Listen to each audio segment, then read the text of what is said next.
Hello student, आज के BA education का हमने टॉपिक लिया है गृह शिक्षा की विधियां, यानी घर में बालक को सिखाने के लिए प्रयोग की जाने वाली विधियां। तो मुख्य रूप से हमने 12 प्रकार की विधियों पर आज चर्चा करने का प्रयास किया है। प्रथम खेल द्वारा शिक्षा, द्वितीय क्रिया द्वारा शिक्षा, तृतीय कर्मेंद्रियों की शिक्षा, चतुर्थ ज्ञानेंद्रियों की शिक्षा, फिफ्थ उत्तरदायित्व विधि, 6 निर्देश विधि, 7 अनुकरण द्वारा शिक्षा, 8 संगीत विधि, 9 कहानी विधि, 10 अभ्यास विधि, 11 साहचर्य विधि, 12 पुरस्कार विधि।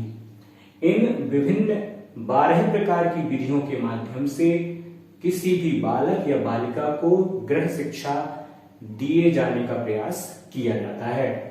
सबसे सरल विधि खेल द्वारा शिक्षा की विधि को माना जाता है। बालक को खेल खेल में ही बहुत सारी शिक्षा प्रदान करना खेल द्वारा शिक्षा विधि कहलाती है। बालक को कोई भी कार्य देकर करके सीखने की क्रिया को क्रिया द्वारा शिक्षा विधि कहा जाता है। बालक की कर्मेंद्रियों को सुगठित और संरचनात्मक रूप से सबल बनाने के लिए उसके हाथों, पैरों, मन, मस्तिष्क को एक सबल बिंदु पर लाने के लिए कर्मेंद्रियों द्वारा शिक्षा प्रदान की जाती है। ज्ञानेंद्रियों की शिक्षा के माध्यम से ही बालक को संपूर्ण संसार का ज्ञान प्राप्त होता है। इसलिए ज्ञानेंद्रियों की शिक्षा के माध्यम से बालक के मन को सबल बनाने का प्रयास किया जाता है। उत्तरदायित्व विधि में बालक को किसी कार्य का उत्तरदायित्व दिया जाता है और उसे एक निश्चित समय या निश्चित धन देकर उस कार्य को कराने का प्रयास किया जाता है।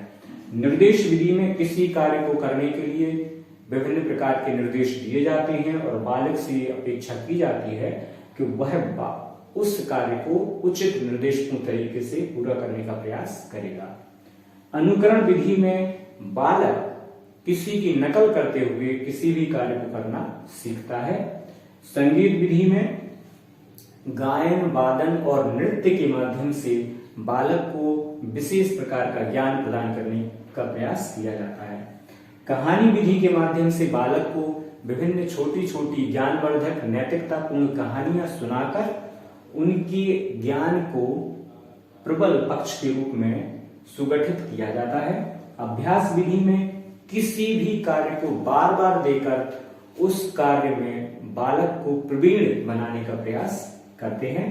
सहचर विधि में किसी योग्य दूसरे बालक या सहपाठी, जिसमें बालक और बालिका दोनों हो सकते हैं, के सहचर में रहते हुए बालक किसी कार्य को करना सीखता है।